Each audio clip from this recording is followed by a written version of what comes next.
Selamat siang, perkenalkan nama saya Daniel. Kali ini kelompok kami akan mereview kolam ikan nila. Di sini saya sudah bersama masnya yang mempunyai kolam.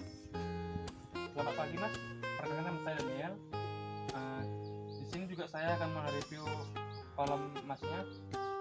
Kira-kira Pak boleh tahu saya nama masnya siapa? Nama saya Ilham Amirul. Di sini tempatnya di Gunung Kidul, Katarharjo, Pandak, Bandung. Untuk awal mula berdirinya ini kira-kira gimana? Jadi ini dulu awal mulanya itu kita diberi bantuan sama Dinas Pertanian. Kita disuruh mengelola perikanan. Jadi dulu tuh kita awal berdiri pada awal tahun 2021 pas awal corona itu. Jadi kita mendapat bantuan kurang lebih 6 biopok. Terus kita dulu pertama awal mula sebelum ikan ini ditaruh ikan nila, sebelum itu kita disuruh dikasih ya. Jadi dulu kita tuh sebelum ikan nila, dulu kita disuruh oleh Dinas Pertanian dan dikasih bibit ikan lele. Dulu tuh ikan lele itu yang dikasih itu kurang lebih sekitar 10.000 bibit ikan lele. Tapi saat dulu kita membesarkan ikan lele itu sangat banyak sekali kendala. Kira-kira untuk perawatan sendiri itu mas gimana caranya? Jadi untuk perawatan ikan nila itu sangat mudah mas.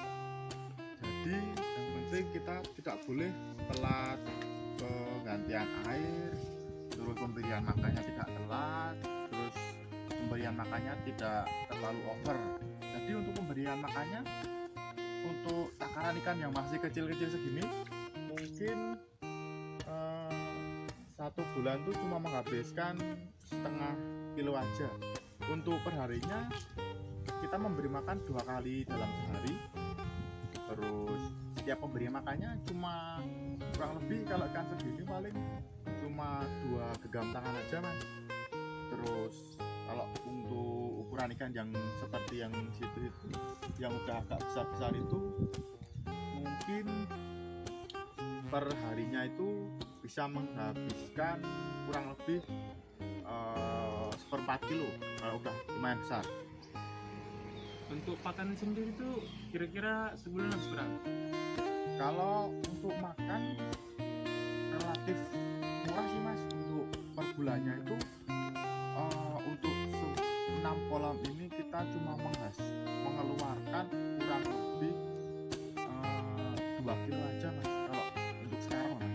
Karena ikan di sini tuh masih tergolong relatif masih kecil-kecil, besar cuma beberapa kolam aja mas.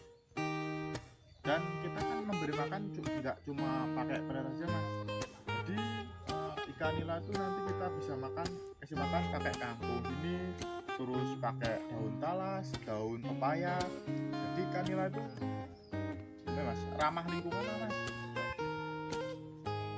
Ini berguna juga untuk pakan.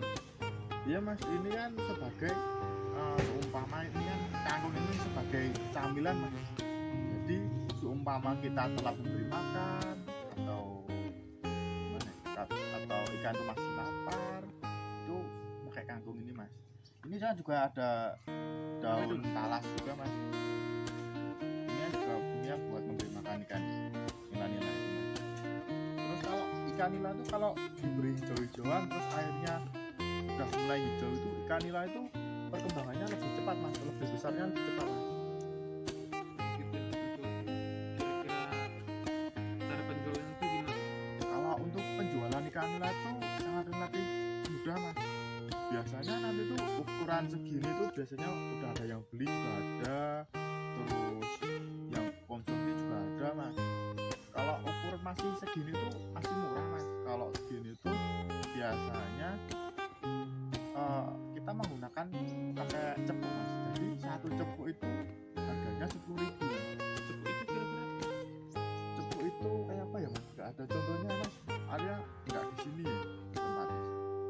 Kalau untuk yang ukuran besar-besar tuh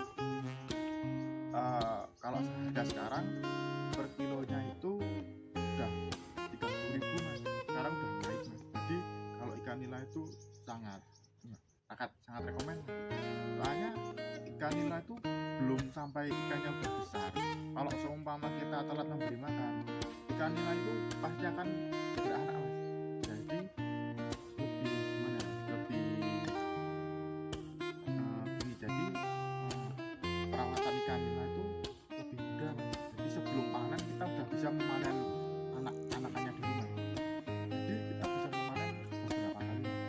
Tapi kekurangan ikan nila yang masih kecil udah beranak itu ikan nilainya tidak besar mas. Gitu ya mas. Untuk keuntungan sendiri itu gimana? Berapa total? Kalau biasanya kalau untuk keuntungan satu bioblok ini kurang lebih kita bisa untuk hasil bersihnya ya mas. Untuk bersih biasanya satu kolam bisa 1 juta. Untuk kotornya mungkin kita bisa 1,6. Tergantung hasil panen juga sih. Saya hasil panennya itu tidak menentu. Lumayan juga ya mas. Iya. Untuk dampaknya bagi masyarakat kira-kira ada nggak mas? Kalau untuk dampak dari masyarakat menurut saya enggak sih mas. Tapi dampak positifnya banyak mas. Kira-kira itu Karena apa, Mas? untuk dampak positifnya itu kita kan awalnya di sini kan nggak ada kolam-kolam. Terus adanya bioblok ini, terus ada kelompok perikanan ini, warga di sini banyak yang ikut beli bioblok ini mas, dan mereka pada Praktikan di rumah. mempraktekkan di rumah mas. Banyak yang berhasil di sini, kurang lebih ada 8 mas yang udah buat dan yang udah sukses, kurang lebih 7 orang. Iya. Kira-kira kendala atau masalahnya di pemeliharaan ikan ini gimana?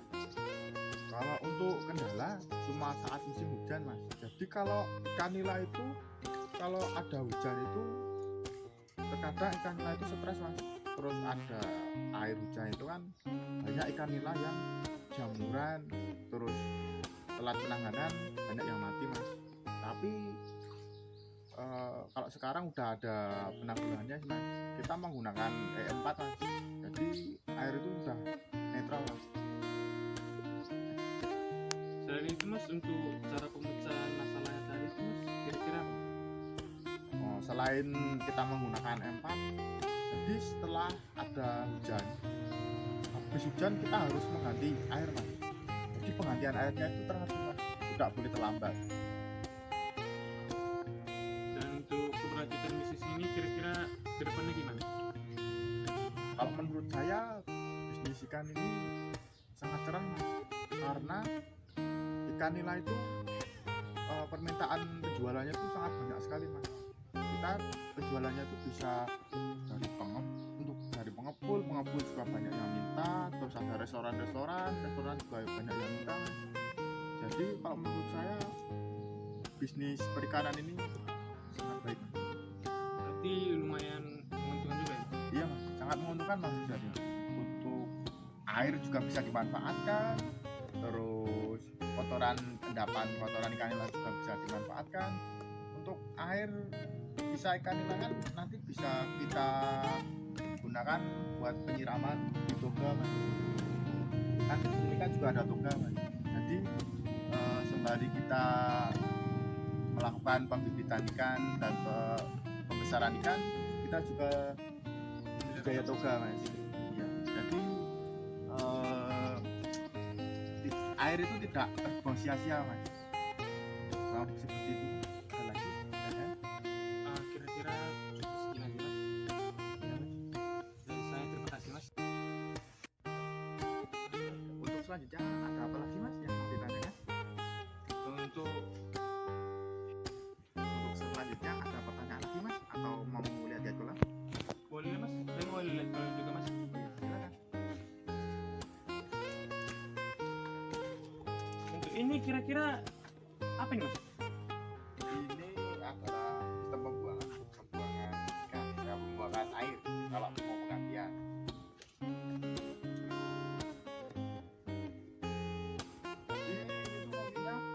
kita buka ini dibuka, nanti airnya tuh yang itu akan otomatis akan berkurang. Jadi pembuangannya itu lebih mudah mas, tidak harus menggunakan diesel mas. Kalau zaman dulu kan kita mau menguras kolam ini kan harus menggunakan diesel mas, tidak menggunakan balon ini. Kalau kayak gini kan lebih mudah mas, kita tinggal cabut aja selesai. Contoh mas ini mas. Untuk pembuangan airnya gimana? Gimana nih? Kalau untuk pembuangan airnya bisa gini mas.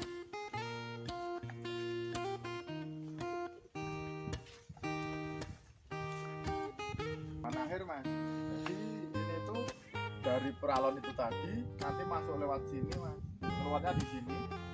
Nah di sini tuh nanti keluarnya langsung di sungai mas, selokan. Berarti langsung ke selokan mas? Iya, langsung ke selokan mas. Jadi fungsi ini tuh sebagai pembuangan air. Dan di sini tuh dikasih ikan lele mas. Jadi di sini tuh sebelum air itu keluar di selokan, jadi air itu udah dinetralisin sama ikan lele. Jadi ikan lele tuh ikan paling rakus mas. Apa aja mau mas. Jadi ikan air yang di sini udah bersih mas. Jadi keluar udah tidak mengakibatkan limbah mas. Berarti pembuangan air juga berguna juga ya mas? Iya mas, harus dimanfaatkan. Kalau nggak dikasih sistem kayak gini mas, nanti pembuangan air yang di selokan itu airnya bakal tercemar mas. Kasihan mas yang di selokan mas.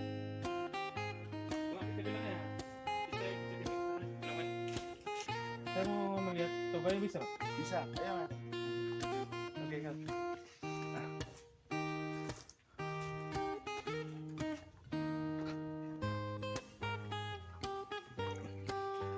Ini mas toganya. Di sini ada. Sini mas. Nah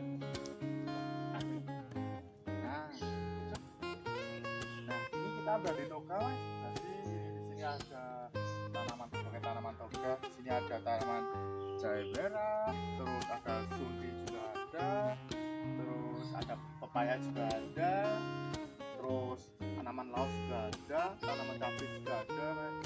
Tapi ini cuma sebagian mas, yang bagian satu di toga satu mas, ini kan toga dua. Jadi toga dua itu sistem toga sama perikanan, jadi ada dua tempat. Jadi tadi sisa pembuangan air yang dari kolam ikan nila tadi, yang sebagian nanti kita kasih buat ngocor tanaman di sini mas. Jadi air itu tidak semua kita buang di pembuangan mas. Jadi untuk air awal air yang buang itu tengah atas itu dibuang di pembuangan, yang setengah bawah itu kita buang di sini mas. Karena kalau semuanya kita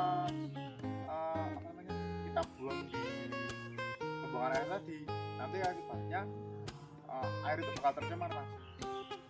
Kalau untuk dimanfaatkan untuk tanaman toga kan tanamannya nanti kita lebih gemuk mas dan lebih sehat mas.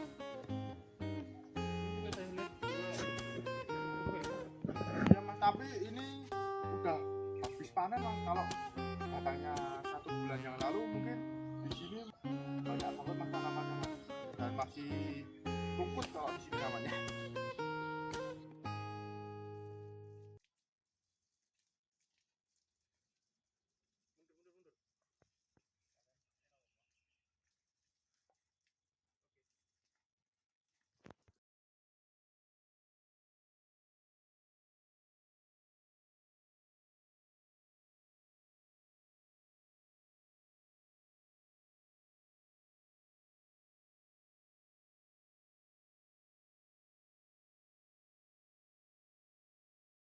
Untuk dari saya sekian mas.